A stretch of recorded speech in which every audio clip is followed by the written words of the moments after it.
Pinaramdam niya talaga. Di ba my way or the highway siya? Di ba ako pa? Di ba? Kung ako yan, patay sila, ako pa.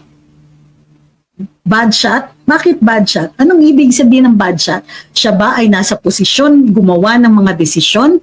Kung siya ay kung kakailanganin ba ni VP Inday ang kanyang good graces? Bad shot. That was a bad choice of words. Huwag niya sasabihin, hindi niya alam yung ginagawa ng First Lady, ng gugurgur ng mga host. Huwag niya sabihin, hindi niya alam yung mga ginagawa ng kanyang may bahay tungkol dito sa mga media. At huwag natin sasabihin na yung kanyang display of, what was that? Yung interview niya with Katunying was lihis sa kaalaman ng ating Pangulo. Ay, nako. Ayan. But the more astounding part of this hypocrisy is that they have the temerity to talk about press freedom. Magandang araw mga kaibigan. Ayan po, ang ating mabait na Attorney Trexie, nako, tumatapang na ngayon. Hindi na paawat, tuloy-tuloy na ang pagbubulgar niya sa mga mabahong lihim ng mga nakaupo sa Malacanang. Yung previous vlog niya kahapon, sinalaysay niya kung paano siya pinower tripping ni First Lady. Sinermonan at pinersa nga tanggalin o mag-resign as press secretary kasi kung hindi siya mag-resign, hindi magsweldo ang mga tauhan niya sa PCO. Kaya yun, umalis si Attorney Trexie as press secretary, nag-resign. Ganon, katindi ang power tripping ni First Lady Lisa sa pagbubulgar ni Attorney Trexie. Ito, bagong vlog niya, i-share ko sa inyo. Ang focus ni Attorney Trexie, yung press freedom kuno na pinagmamalaki ng administrasyong ito na they adhere to press freedom, but look what's happening now. Kontrolado nila ang mainstream media. Then ang mga sa social media pinaggugurgur ang mga maraming page o maraming account ng mga critical sa kanila. Salamat Attorney Trexie sa iyong pagmamahal sa ating bayan, sa iyong palaban na stand ngayon. Kailangan ka namin dito sa ating bayan. Pakinggan natin si Attorney Trexie. Pagpapasok niya dun sa pagtatanggal sa akin, sino ang maaaring mag-witness dyan? Sa tingin ninyo, yung mga kinausap niya magwi-witness para sa akin? Tinanggal nga nila ako eh. In the end, sa totoo lang, Ma'am Sunshine, trabaho ng Congress to ensure that people are not further victimized by the executive officials who feel na napaka-powerful nila. Pero ginagawa man nila, hindi nila gagawin yon dahil baka sila yung susunod na ma-challenge. So, ang nangyayari, because we keep voting for the same kind of people over and over again, there's very little change that's happening.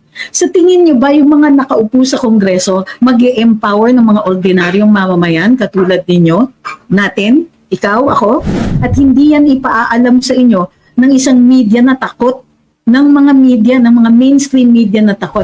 Pa-victim si Lisa, akala mo kung may mandato, hindi siya ang binoto ng tao, asawa lang siya. Sabi ni Bish, ang sabi pa nga, ngawa daw ako ng ngawa. Good! Nga, gusto niya ng ngawa. Ayaw niya yung ngawa noon. Pwes yan na muna nang bibigay natin sa kanila. Para naman itong mga to talaga, napaka-sensitive nila. Tapos ang lakas ng loob maggagaganyan. Ewan ko ba? Ano nangyayari? Hindi ko maintindihan kung matapang sila dahil nakaupo o matapang lang talaga dahil sa kakulangan ng impormasyon. Huwag po natin kakalimutan, kailan po ba ang may ilang mga journalists din na unalive during the term of this presidency. wag na wag nilang ipagyabang ang press freedom na ginagarantiya nila. Maliwanag na walang ganon. Pero that doesn't stop the president from saying more. Sabi niya, unlike many of my predecessors, I do not seek collaboration. For that implies a surrender of your independence. Of course, focus ang kausap niya. Yung local media, hindi niya sinasabihan ng ganon dahil tapos na po, co-opted na po, and may chilling effect na. Paano ko alam to? Aba, sino ba ang recently taken off the air? Hindi ba pugad vloggers? In the middle of their program, precisely talking about itong interview ni First Lady, in the middle of their program, Chugi. And they have not been back since then. Bakit? Natatakot ang stasyon. Pugad vloggers po. Yun yung program ni na Mark Lopez, Doc Ethel, Tom Berenguer, Fiscal Darwin. Okay, itong si Lolita Agustin Villar. Lagay natin para kitang-kita yung pangalan niya. Naku, madam, nilalagay niyo pa mga mukha ng mga anak niyo. Are you not opening them up to some kind of danger? Alam niyo naman, hindi ba kayo sumusunod sa mga payo sa internet na huwag niyong i-expose? Lalo na kung meron kayong political commentary, yung mga musmus ninyong mga anak o kaya mga apo. O gayon pa man, sige, karapatan niyong ilagay dyan. Sasabihin niyo, sama ng loob mo rin kasi natanggal ka. Madam, anong gusto ninyong maramdaman ng mga tao? Matuwa? Yay, natanggal ako! Ganyan. Wala akong sama ng loob na umalis ako sa gobyerno dahil sa machinations ng isang hindi government official. Pero walang karapatan ang kahit sino mang government official pumasok sa isang korporasyon para sabihin na tanggalin ng isang empleyado nila under threat of possibly losing their franchise. Madam, proud ka pa? Ikaw pa yung nagmamaliit sa isang taong masama ang loob? Sabihin na natin na masama ang loob ko. I'm not, because I do have this forum. Pero, madam, natutuwa ka pa? You are on the side of the oppressors? Happy ka na natanggal yung isang tao na walang due process and simply because the station was under threat of losing their franchise. Ma'am, observable fact po yan, hindi yan speculation. So kung ganyan ka, proud ka, you are on the side of the oppressor, and if your president becomes a dictator, you will be one of those people I will blame. Pinamimihasa ninyo eh.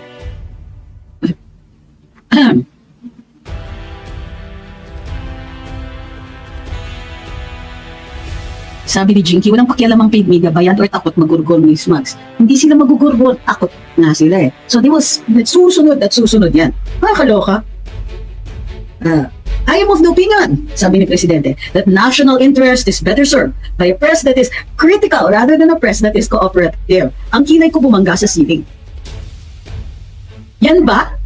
Ganito ba ang pangyayari kapag may freedom of the press? Hindi ka man lang pala nagsisik ng collaboration, pero yung misis mo, nagpapatanggal ng mga host. O hindi lang po ako ang pinatanggal sa DWIZ. At ikahihiya ko ba yun? Hindi. Proud ako. Now I have this badge of honor. One of the first to be oppressed, one of those in the foreground in the fight for press freedom, tinanggal niyo po ako sa stasyon with no better reason other than you don't want me to be the host. Tapos, saan ang press freedom dyan? Kailangan daw critical ang media. O sige, kahit sabihin pa natin na ako yung least critical, ako pa rin ang pinatanggal ninyo. Nakakahiya ba yan? Hindi. Proud ako. At least alam natin which side of the fence this woman is on. And Mr. President, stop with the hypocritical statements. Kung pwede, wag na lang kayong magsalita tungkol sa press freedom. Dahil naman, kitang-kita, lantad na lantad ang pang-oppress ninyo sa mga taong hindi sang-ayon sa mga polisiya ninyong pabaya. Thank you kay Damon.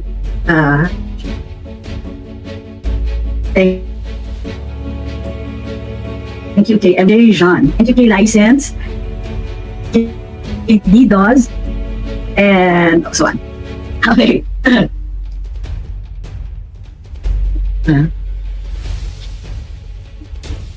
Patingin nga anong sinabi ng isang phone. Ano sinasabi?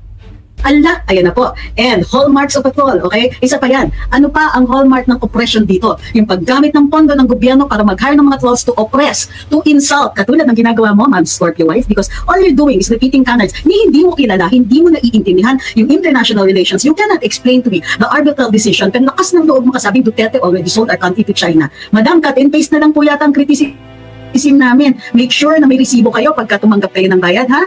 Mamaya sabihin nila, 10,000 beses na kayo nabayaran. O baka naman yung pagbabayad sa inyo ay masubject din katulad dun sa mga ayuda, papasoli sa inyo yung 5,000, nag-iira lang yung 1,000.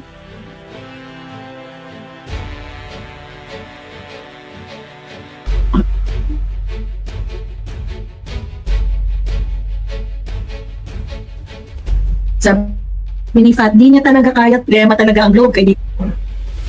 Sabi ni pobreng blogger, hindi niya ba nakikita ang nangyayari ngayon? Mga panggugurgos, mga nagsasalita kontra sa mga kapalpakan nila. Ay, sir, alam niya yan. And if he doesn't know, he ought to know. Kasi trabaho po ng PCO yan na mag-monitor ng mga feedback sa kanya, sa kanyang governance. Trabaho nila yan. Ako pa nag-institute ng ibang guidelines dyan. Ewan ko, baka pinalimutan na nila. The president should be aware of what his people are feeling and of what their needs are. Paano niya pananagutan yun? Paano niya gagawa ng paraan yung mga pangangailangan ng taong bayan kung hindi siya nakikinig sa mga ito? Bukod dyan, how will he ever know that he's going in the right direction? Oh, wait. He will only know that if his people give him feedback and if he cares. Sabi ni Jacqueline Ong Doblan, sobrang ginigipit nila mga taong critical sa gobyerno samantalang sila nakikinabang. Sabi ni Jing, yung press freedom nandun lang sa pro-BBM admin. Oo. Sabi ni Rain Cloud, may mga tao pa rin natutuwa sa mga oppressors. Sabi ni Ma'am Bernadette, lahat ng freedom sila lang na miyembro ng sindikatong entitled. Mga makakapalang apog na walang utang na loob, tyrants, no more Marcos, Araneta, Romualdez, dilangaw, kulangaw.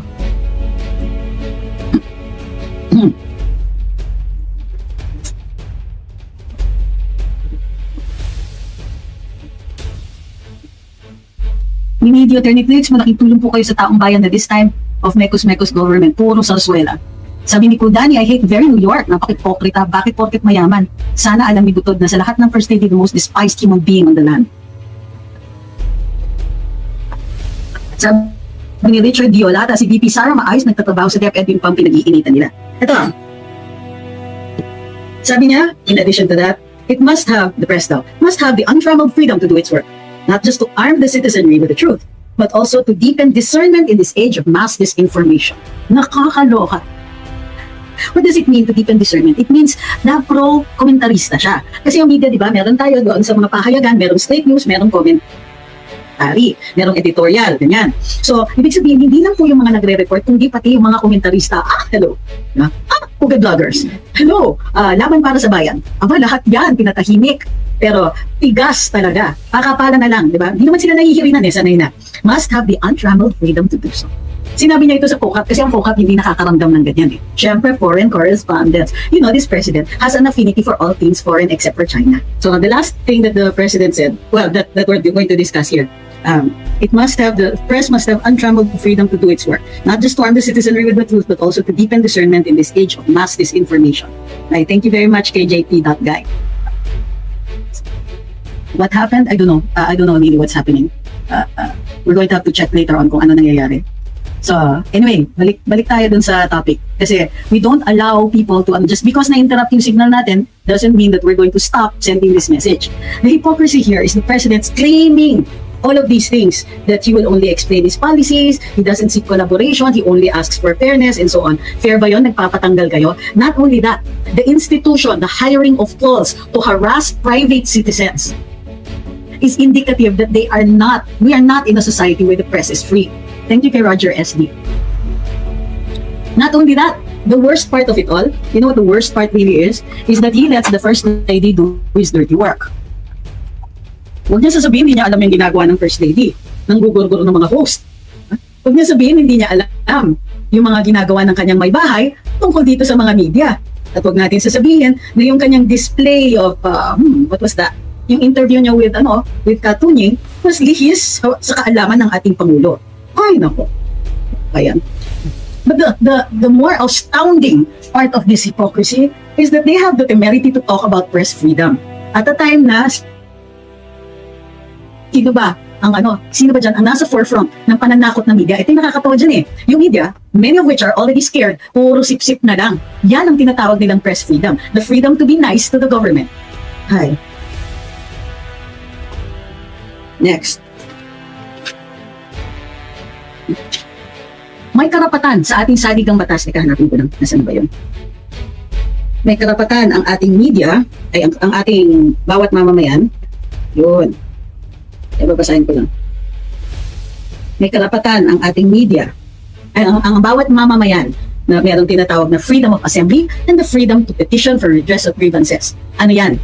Generally, rally yan. At may karapatan mag-rally, by the way. Pwede bang i-disallow ang rally? Hindi. Ang pwede lang, dahil guaranteed right ito. Sabi ng saligang batas at in-interpret ng Korte Suprema, the right means na hindi pwedeng i-deny ang permit. But the local government can prescribe or assign only particular dates, times, and places where these rallies can be held. In other words, pag may humingi ng permit, bibigay yan. Pero dapat kung hindi pwede, bibigay yan, pero pwede nilang sabihin, o sige pwede, pero dito lang kayo. O kaya, kung pwede, dito lang kayo from 3 to 5 o'clock. Pwedeng gayon. So, anong ginawa sa Malolos? Malolos ba? At saka sa, yun, tama, sa Bulacan. Ayon sa TAPS, ang TAPS po ay ang Transparency, Accountability, Peace, and Security Coalition. Sila po ang nag-organize sana ng rally dito sa Bulacan. Sabi nila, humingi sila ng permit. Noong simula February 2024, nakipag-ugnayan sila sa Provincial LGU ng Bulacan at LGU ng Malolos upang humingi ng permit para sa pampublikong lugar na maaaring pagdausan ng peace rally. Alam niyo na ang mangyayari pagkatapos nito. Nagaganapin dun. Sang-ayon ito sa batas. Batas Pambansa 880, DILG Memorandum Circular 2006/42, and yung Supreme Court decision granting permits for public assemblies. Parehong hindi nagbigay ang Malolos at saka ang probinsya ng Bulacan. Take note hindi nagbigay. Again, labag yan sa ating saligang batas. Ang sabi, gagamitin daw yung Bulacan Sports Complex. Samot-saring kahidahilanan daw ang sinasabi upang hindi mapagbigyan ng kahilingan. Kahit na sila na ang magtakda kung kailan ito mapakante at sa maraming beses na aming pabalik-balik sa pag-follow up ng sa kanilang tanggapan. Sa madaling sabi, ilang beses nilang hiniling para ating may dahilan. Anong sabi ng Korte Suprema dito? Dapat itakda ng LGU. So in this case, yung probinsya ng Bulacan at ang LGU ng Malolos City. Itakda nila date, time, kung ganong katagal yan. Ginawa ba nila? Hindi. Ang ginawa nila, pinabalik nila ng pinabalik ang mga representante ng TAPS, effectively denying their permit. Okay. Yan. So, hindi pwede dun sa Malolos Sports Complex, ha? Sa Sports and Convention Center. Okay. Ginawa nila, naghanap sila ng private na lugar. At nakahanap naman sila ng private na lugar doon sa industrial park ng Malolos. Okay? Nakipag-ugnayan sila sa provincial PNP, sa Malolos City, etc. Okay na, ready na, private. Ano nangyari? Matapos ang ilang araw, binawi ng pribadong lugar na yon. At ang sabi, natatakot sila. Sabi nila, ito yung words ha, mayroong mga hindi nagpakilalang mga lalaki na naka-uniforme ng kulay itim at mga nakatalikod ang ID. Sakay ang dalawang SUV, nagsadya sa bahay ng may-ari at nagbanta na huwag payagan ituloy ang maisong peace rally. Uulitin ko yun. Pinagbantaan sila ng mga armadong lalaki na naka-uniform, hindi armado, hindi sinabing armado. Okay, mga lalaki yung naka-uniforming itim at pinagbantaan sila, huwag payagan ituloy ang maisog rally. Ayon pa daw sa mga yon, baka matulad daw yung mga may-ari sa gobernador ng Davao del Norte kung ito ay ng Davao del Norte at sa mayor ng Cebu. Kung itutuloy ito, wag na sa Bulacan. Okay? Uulitin ko yung sinasabi ko kasi mamaya na po kayo magtanong ng hindi ayon dun sa topic natin, parang awa nyo na importante to. Hindi ba kayo napapagabag? Sa susunod, kayo na po ang gugurgurin kung papabayaan ninyong mangyayari ito. Paano kaya nalaman, attorney? Abay, paano hindi malalaman? Siyempre, sasabihin yan. Ina-announce na dahan-dahan yung rally, yung maisog rally sa Bulacan. O, alam nga naman hindi nila malaman later on. Siyempre, gagawin natin isa sa publiko yun. At isinapubliko na yan sa ilang mga tao, alam na sa Bulacan. Siyempre, papaalam mo sa sa barangay. Hindi po pwedeng sikreto yung rally. Paano pupunta yung mga tao?